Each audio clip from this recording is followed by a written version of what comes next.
day everyone, I am Janeline Ranki from Section D. My assigned report is the last part in Chapter 13. Now, I would be discussing about the other considerations in capital structure. So there are 4 factors that I would be discussing about the considerations in determining the capital structure. First is personal tax effects. Tax considerations have a major effect in determining its capital structure. It is the firm's attempt to minimize its taxes by employing the maximum amount of debt. In a way, that a firm prefers borrowing because interest is considered as deductible expenditure and reduces a firm's liabilities and the cost of debt funds. On the other hand, dividends are not considered as deductible expense and they are paid out of profits after tax that have a high cost of equity funds. So guys, please be noted that it is only advantage if the firm can use the full amount of interest tax shield. So when we say interest tax shield, it is referred to the reduction in the tax liability due to the interest expense. For example, a company carries a debt balance of 8 million with a 10% cost of debt and 35% tax rate. This company's tax savings equivalent to the interest payment multiplied by the tax rate. As such, the shield is 8 million times 10% times 35% is equal to 280,000. This is equivalent to the 800,000 interest expense multiplied by 35%. The intuition here is that the company has an 800,000 reduction in taxable income. Since the interest expense is deductible, this reduces the tax that it needs to pay by 280,000. The second factor is the industry effects. Capital structure also depends on the firm's positions within industry, wherein the industry have the required or desired debt-equity ratio.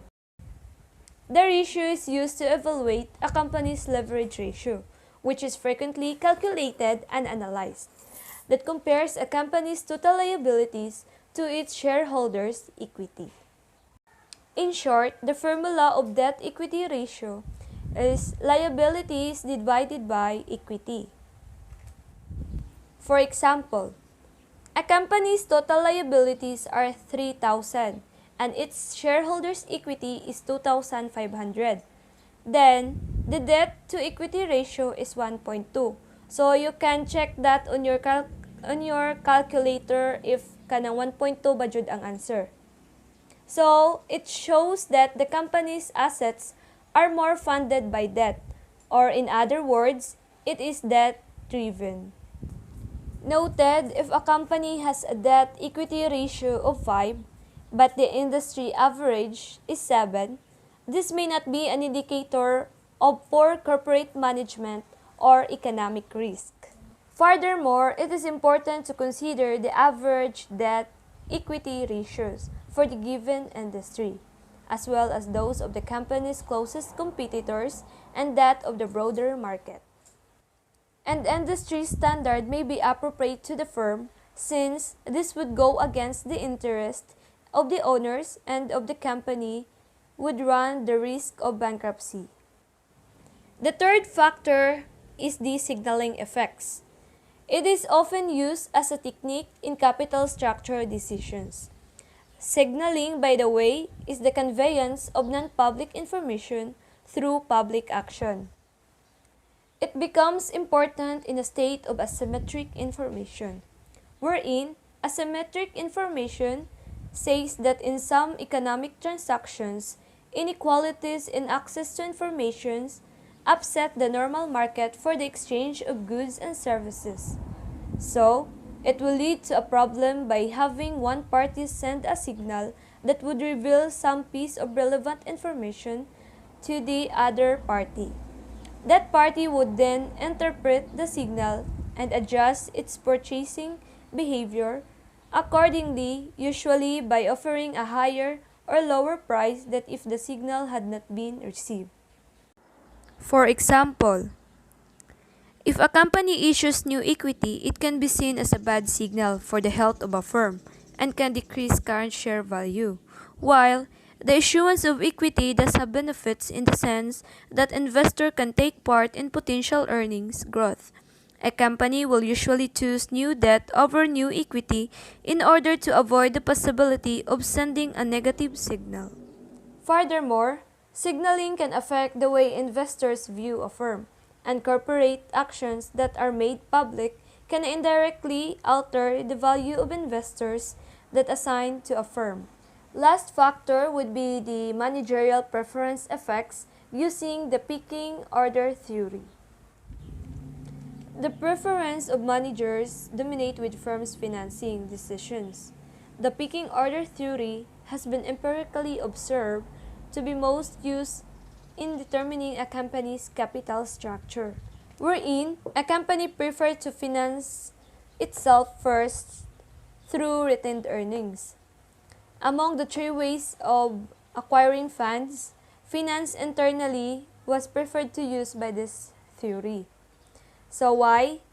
It is because finance internally have no additional cost, have no additional interest, and no additional dividends.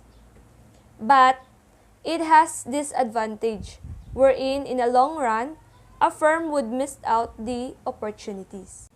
So now my next topic is about managerial implications of capital structure theory.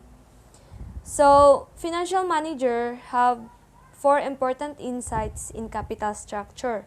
First is capital structure decision is one of the centrally important decisions facing financial managers.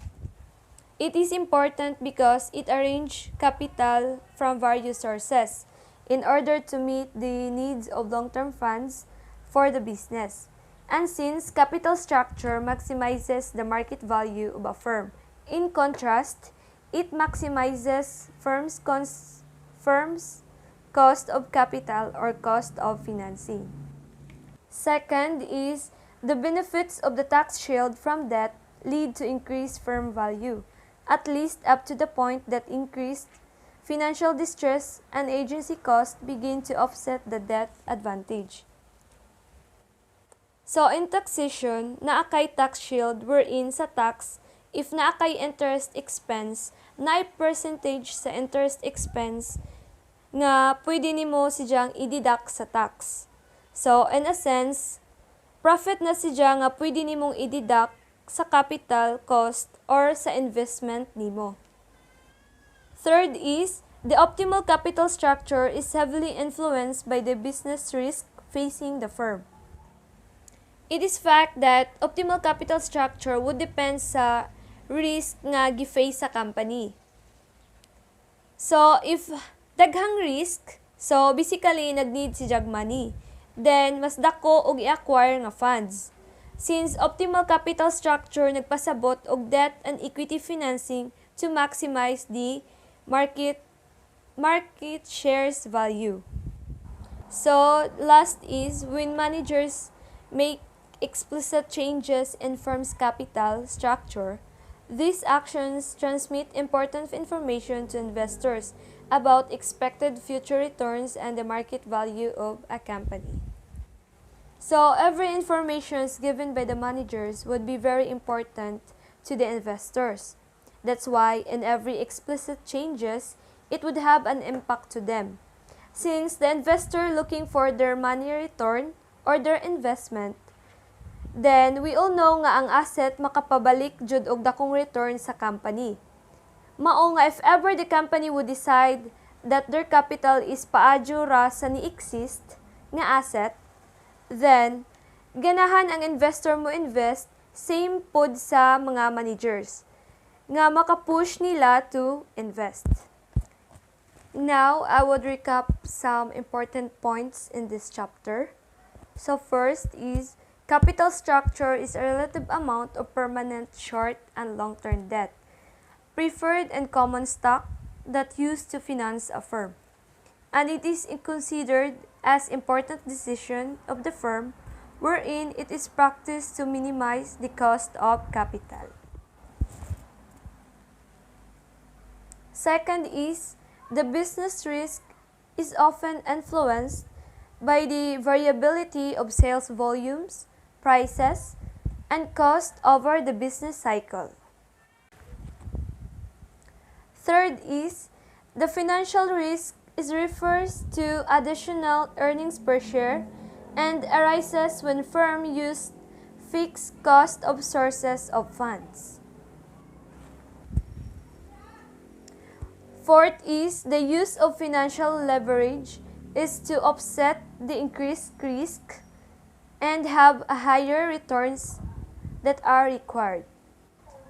Next is in case, there would an optimal capital structure if corporate income tax exists. Optimal capital structure involves balancing the present value of the tax shield accruing from debt financing against the present value expected financial distress cost and agency cost associated with debt financing. Then, there is a situation of asymmetric information when managers have access to better information about firms' future earnings than the investors. Last but not the least is in pecking order theory, companies prefer first internal financing to external financing.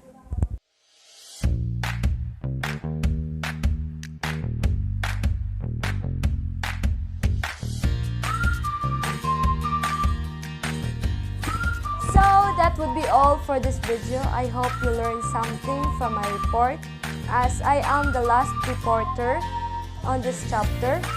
So thank you. God bless.